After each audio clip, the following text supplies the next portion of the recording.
Huli naman sa CCTV camera ang modus ng pagnanakaw sa San Gibo Restore sa Mandaluyong. Ang nanakaw na singsing nagkakahalaga ng 1,000,000 piso. May live report si Dante Perelio. Yes, Susan, sa kuha ng CCTV camera ng Jewelry Store sa isang mall sa Mandaluyong City, makikita ang pagdating ng suspect pasado alas 2 ng hapon noong linggo. Agad itong dumiretso sa display ng mga alahas at unang itinanong sa sales lady ang white gold diamond ring and earring set na halagang 2.8 million pesos. Sumunod ang wedding ring na nasa 50,000 pesos. Ilang saglit pa, Susan, ang rose gold diamond ring and earring set na balak raw niyang iregalo sa kanyang ina.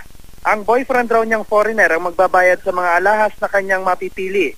At habang pinagkukumpara nga, Susan, at isinusukat ng suspect ang white gold at rose gold diamond ring, bigla nitong sinabi na sa nalalapit niyang kasal, gusto niyang isuot ang nakadisplay na South Sea Pearl sa likuran ng sales lady. Sa puntong ito, Susan, sinabi ng suspect na kukunin na niya ang white gold diamond ring and earring set at magdedeposito muna ng 3,000 pesos.